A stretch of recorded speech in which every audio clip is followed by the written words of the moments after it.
दुनिया का सबसे ज्यादा सब्सक्राइबर यूट्यूबर कौन है और आपको लगेगा कि वो शायद कैरी मिनाटी होगा या फिर अमेरिका के मिस्टर बीस्ट होगा या फिर PewDiePie ही होगा जिसके 11 करोड़ सब्सक्राइबर हैं, लेकिन सबसे ज्यादा सब्सक्राइबर तो एक इंडियन के पास है और उनका सब्सक्राइबर 1 या 2 करोड़ नहीं बल्कि 100 करोड़ जितना है। और इंडिया के किस यूट्यूबर के पास सबसे महंगी बाइक है? बॉलीवुड की वो ऐसी कौन सी सबसे पहली फिल्म थी जिसमें किसिंग सीन डाला गया और आखिर क्यों 9500 करोड़ रुपए के एयरपोर्ट को सिर्फ 9 लाख रुपए में बेचा गया? सब जानेंगे आज के वीडियो में। अभी हाल ही में कैरी मिनाटी ने एक लाइव स्ट्रीम में बताया कि जब कुछ दिन पहले उनकी आंखें खराब हुई तो वे अपने पापा के साथ डॉक्टर के पास गए, जहां पर डॉक्टर ने कैरी से पूछा कि वो ऐसा क्या काम करते हैं कि उनकी आंखें इतनी खराब हो गई। इस पर कैरी ने उन्हें बताया कि वो गेमिंग करते हैं और पूरा दिन कंप्यूटर के सामने बैठे रहते हैं, जिस पर डॉक्टर को काफी हैरानी हुई और लगभग डांटने के अंदाज में उन्होंने कैरी को कहा, जब इस फील्ड में कोई करियर ही नहीं है तो तुम सारा दिन ये क्यों करते हो? फिर डॉक्टर ने पूछा कि वो कितने समय से कर रहे हैं। इस पर कैरी ने कहा कि 8 से 9 साल से, और मैं एक साथ 3 से 4 स्क्रीन पर गेम खेलता हूँ। ये सुनकर डॉक्टर को बहुत गंदी वाली फटी, लेकिन फिर भी उन्हें ये नहीं पता चला कि कैरी इंडिया के सबसे बड़े यूट्यूबर हैं और उन्होंने अपना कैरियर गेमिंग में ही बनाया। यूट्यूब गेमिंग से याद आया, इंडिया में जब भी बात सुपर बाइक्स की होती है तो उसमें यूट्यूबर्स का नाम आए ना आए ये तो हो ही नहीं सकता। इंडिया के कई बड़े बड़े यूट्यूबर्स के पास लाखों की बाइक है, फिर चाहे मुंबई कर निखिल की 22 लाख की बाइक की बात हो या फिर इंडिया के सबसे बड़े टेक यूट्यूबर टेक्निकल गुरुजी की 20 लाख की बाइक की। इन सभी की बाइक एक से बढ़कर एक है, लेकिन एक यूट्यूबर ऐसे भी हैं जिनकी बाइक के सामने कुछ भी नहीं। इंडिया की सबसे महंगी बाइक जिस यूट्यूबर के पास है वो है JS फिल्म्स यानी जसविंदर सिंह। अभी कुछ ही टाइम पहले जसविंदर सिंह ने निंजा कावासाकी H2 खरीदी थी जिसकी कीमत इंडिया में 60 से 80 लाख रुपए के बीच है। हालांकि JS ने ये बाइक सेकंड हैंड खरीदी थी, लेकिन फिर भी ये बाइक दुनिया की one of the fastest bike है। लेकिन हम में से कुछ लोगों को लगता है कि दुनिया का सबसे अमीर YouTuber carry Minati, mister beast या PewDiePie है, लेकिन आपको ये जानकर हैरानी होगी कि इनमें से कोई भी दुनिया का सबसे अमीर यूट्यूबर नहीं है, बल्कि जो दुनिया का सबसे अमीर यूट्यूबर है उसके पास 430 मिलियन सब्सक्राइबर्स है और हर साल वो सिर्फ अपने वीडियो प्रोडक्शन में ही 200 करोड़ रुपए तक खर्च कर डालते हैं, जो कि बड़े बड़े यूट्यूबर्स की कई सालों की कमाई भी नहीं होती। ये यूट्यूबर है पावेल रादेव,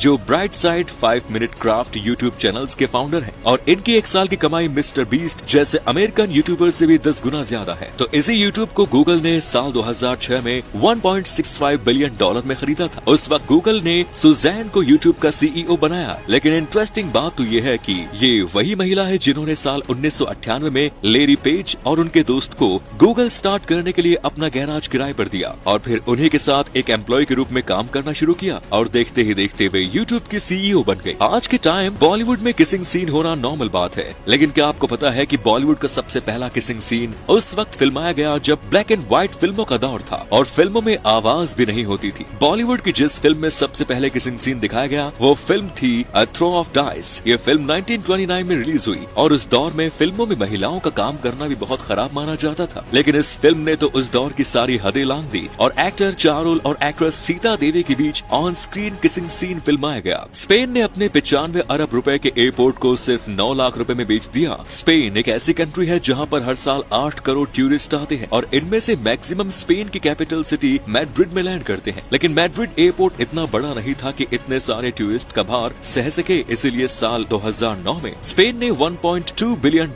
यानी कि 9500 करोड़ रुपए खर्च करके सिउडेड रियल इंटरनेशनल एयरपोर्ट बनाया। ये एयरपोर्ट इतना बड़ा था कि मैड्रिड एयरपोर्ट का पूरा भार संभाल सके, लेकिन इस एयरपोर्ट के साथ सबसे बड़ी प्रॉब्लम ये थी कि ये मैड्रिड से 300 किलोमीटर दूर था, जिस कारण यहाँ पर आने वाले टूरिस्ट को बहुत सी प्रॉब्लम होती थी, जिस कारण धीरे धीरे टूरिस्ट ने यहाँ आना बंद कर दिया और ये एयरपोर्ट हमेशा हमेशा के लिए बंद हो गया। और साल 2019 में सरकार ने इसे नीलाम करने का फैसला किया, लेकिन नीलामी में सरकार को सिर्फ 9 लाख रुपए ही मिले। तो इसी एयरपोर्ट से निकलने वाले पैसेंजर एयरप्लेन से जुड़े कई हादसों के बारे में हम सुनते हैं, लेकिन पैसेंजर एयरप्लेन में सभी पैसेंजर्स को पैराशूट क्यों नहीं दिए जाते? सबसे पहला कारण, जब किसी प्लेन के साथ हादसा होता है तो पैसेंजर्स के पास इतना टाइम नहीं होता कि वो प्लेन से नीचे कूद सके। एक नॉर्मल प्लेन में आमतौर पर 300 पैसेंजर्स में ज्यादातर लोगों को इमरजेंसी एग्जिट्स के बारे में पता ही नहीं होता, तो सोचिए पैराशूट के बारे में उन्हें क्या पता होगा। और क्या 300 लोग एक एक करके एक ही दरवाजे से नीचे कूदेंगे? दूसरा रीजन, आमतौर पर कमर्शियल फ्लाइट 35,000 फीट की ऊंचाई पर उड़ती है, जबकि नॉर्मली स्काई जंपिंग 15,000 फीट की ऊंचाई तक ही होती है। इससे ऊपर सप्लीमेंटल ऑक्सीजन की जरूरत होती है और इतनी ऊंचाई पर तापमान भी -30 डिग्री सेल्सियस से भी नीचे रहता है, जिस कारण प्लेन से कूदते ही आप बेहोश बेहोश हो जाएंगे और फिर आपकी जान बचना तो इम्पॉसिबल है, जिस कारण पैसेंजर्स को पैराशूट देना बहुत रिस्की है। अमेरिका का व्हाइट हाउस इतना सुरक्षित है कि इस पर परमाणु अटैक का भी कोई असर नहीं होता। व्हाइट हाउस के इतना सिक्योर होने के पीछे का कारण है यहाँ का सिक्योरिटी सिस्टम। व्हाइट हाउस में जगह जगह इंफ्रारेड लाइट्स लगी हुई है, जिससे पार पाना बहुत मुश्किल है, और अगर कोई हैकर इन्हें बंद भी कर देता है तो अलार्म बजने लगते हैं। साथ ही व्हाइट हाउस के नीचे ऐसे बंकर भी हैं जिन पर न्यूक्लियर अटैक का भी कोई असर नहीं होता। 9/11 का अटैक के बाद व्हाइट हाउस को नो फ्लाइंग जोन घोषित कर दिया गया है, और अगर कोई प्लेन गलती से भी इस फ्लाइंग जोन में आ जाता है तो उसे व्हाइट हाउस तक पहुंचने से पहले ही खत्म कर दिया जाता है। आपने अपनी लाइफ में एक से बढ़कर एक बेवकूफ देखे होंगे, लेकिन इनके जैसा कोई नहीं। ये दोनों शोरूम से नई BMW i8 खरीद कर लाते हैं और सड़क के बीचों बीच खड़े होकर फोटो शूट करवाना शुरू कर देते हैं। लोगों को काफी परेशानी होती है, लेकिन कोई कुछ नहीं कहता।